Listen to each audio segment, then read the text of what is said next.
Hi, and welcome back to Focal Point AFR Talk. Brian Fisher is my name, your congenial, convivial, and amiable, as always, host. Welcome aboard the USS Focal Point, our patrol boat, in which we patrol the choppy waters of America's public life, looking without pause for the coordinates where truth intersects with politics. Our commander is on the bridge. The scriptures serve as our nautical charts. Holy Spirit is our navigator, and I serve as your loyal, humble, and cheerful first mate. Welcome aboard. We got one more hour and 15 minutes of the cruise before we give you shore leave for the weekend. I promised you we'd go to the phones. Let's do that right away. Number is 888-589-8840. Remember, it's free for all Friday. Talk about anything that's been on your mind that's been in the news this past week. Let's grab a call from Bill in West Virginia. Bill, welcome. What's on your mind? Yes, I was just trying to find out. First, I'd like to thank you for taking my call. Yes, sir. And for what you do. But Thank I you. wanted to ask, I heard on the radio something earlier about Barack Obama trying to give either the Chinese or the Russians our internet to run, and what's the truth to that? Well, that's a very good Did I question. Yeah, and misunderstand? we talked about this earlier in the week, but, and again, I don't know that I'm going to be technically correct on this, but what President Obama is looking at doing is giving up the control that the United States has historically had over the internet. There is an organization, it's a nonprofit organization called ICANN, ICANN, and it's the agency or whatever. It's a nonprofit private organization, but it's responsible for assigning domain names.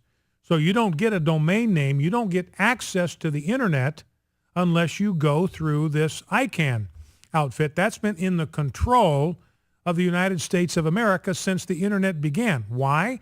Because we invented it. We developed it. We made it. We own it.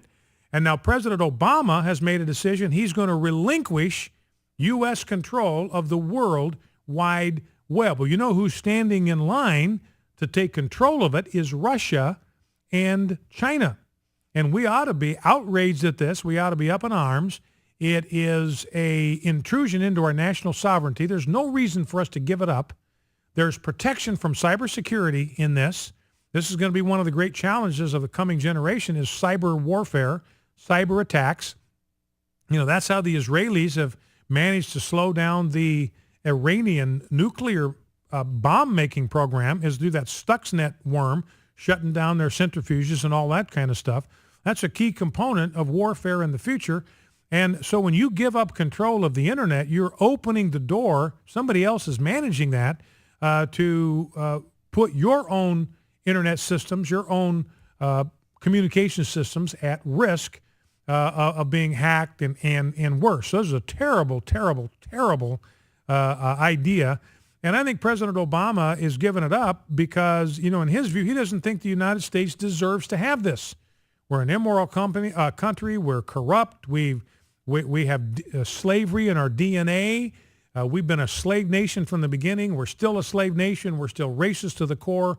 We're a colonial white supremacist nation. We have no right to have control of something as precious as the internet. So he's going to give it up, and Russia and China are going to swing right in behind it. Now, you imagine what will happen if Russia's in charge of the internet. You know, and our homosexual activist groups ought to be leading the charge here. Remember, Vladimir Putin signed a law that says you can't propagandize teenagers and seduce them into the homosexual lifestyle. So there goes every pro-gay website in the world shut down tomorrow by Vladimir Putin. Now, China, I mean, they're absolutely against free speech of any kind of democratic conversation or advocacy. So they're going to shut down Tea Party groups, conservative websites. They're going to shut them down all across the fruited plain. So terrible idea, but that's what's going on. That's what President Obama intends to do unless Congress rises up and stops him. All right, Bill, thanks for the call. Let's grab a call from James, Little Rock, Arkansas. James, welcome. What's on your mind? Well, what's on my mind is what Jesus said, behold, the kingdom of heaven is within you.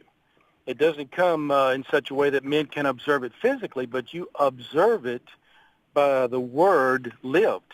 So we're talking about the host of heaven. It is us both.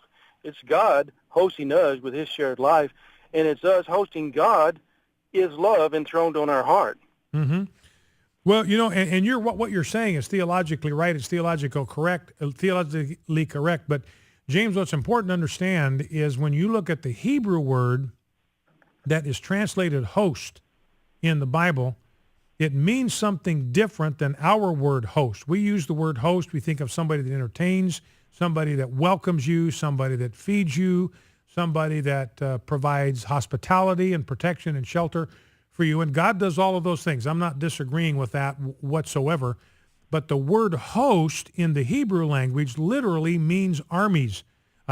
Lord Sabaoth, his name from the mighty fortresses are God. Sabaoth, that's the plural of the word host. And it's a word for armies. It's a military term. And I think that's more the point, James, about this supernatural being appearing to Joshua. He says, I come as the commander. Now, that's a military term. He says, I'm coming as the commander of the host of heaven. These are the armies of heaven. Armies consist of supernatural beings that are out there to advance the cause of God and righteousness and truth.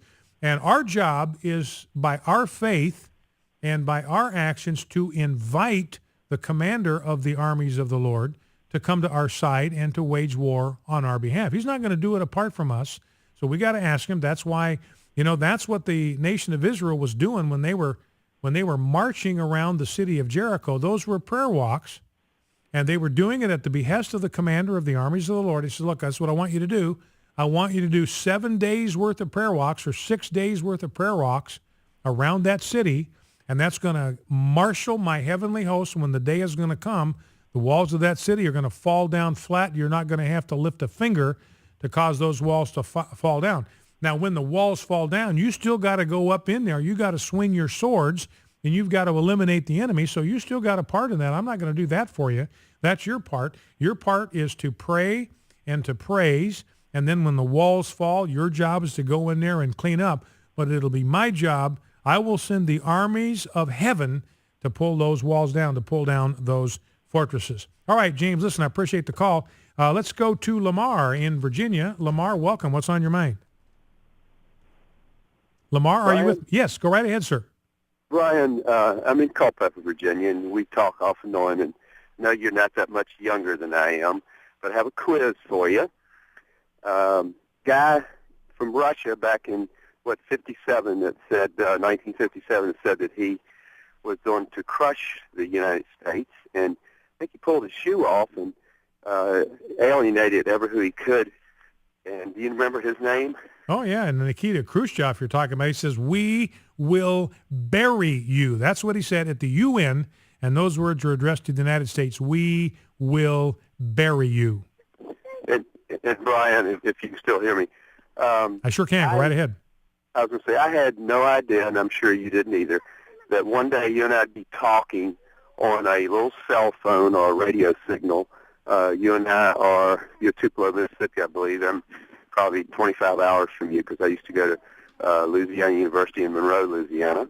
And I just cannot believe that the simplicity of Jesus Christ is to reach out and grab the grace he gives every soul that comes on this earth and ones that are even not born. And we have to make everything so complicated and not give him the blessing. Mm-hmm. Well, I agree with those words, Lamar. I appreciate that. Thank you for your call. And you look at Vladimir Putin, he's kind of channeling the energy of Nikita Khrushchev. Nations, I'm convinced that nations have kind of a, I don't know what term to use, kind of a DNA. I'm going to go a little bit out on a limb here, but I think nations have kind of a DNA. They have a kind of a national character, something that gets in the soul of a people. And, apart from some kind of overwhelming supernatural work of God or of Satan, depending on whether that basic national impulse is good or sinister, that's always going to be there. Like I believe in the United States of America, it's part of our DNA to be people of freedom, to be people of liberty. It is in our DNA as a people. That's why Rand Paul can go to UC Berkeley and talk about the violations of our government of the Fourth Amendment.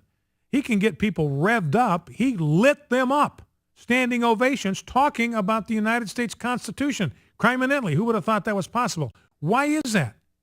Why can he light up students at UC Berkeley talking about liberty, talking about freedom, talking about protection from government intrusion, because that is a part of our DNA as a people, and nothing's going to scrub that out. And the reason we have that is because we have been a God-honoring people. Remember that the New Testament says where the Spirit of the Lord is, there is what? There is liberty. Where the Spirit of the Lord is, there is liberty. And that was a verse, by the way, that was on the lips of the founders during our conflict with Britain. Where the Spirit of the Lord is, there is liberty. That's why you will never, ever, ever, not until Jesus comes back, will you ever see anything remotely resembling freedom or liberty in a Muslim nation. Why? Because there is no Spirit of the Lord there. The spirit that is behind Islam is the spirit of domination. It's the spirit of darkness. It's the spirit of violence. It's the spirit of death. It's a totalitarian spirit. You're never going to see it. Not possible. And that's what George Bush did not understand. That's why he naively, gullibly went into Iraq, went into Afghanistan with this naive and completely unfounded assumption that they love liberty just as much as we do. He grew up in America. He's got the American soul, American blood coursing through his veins. That's a part of our DNA.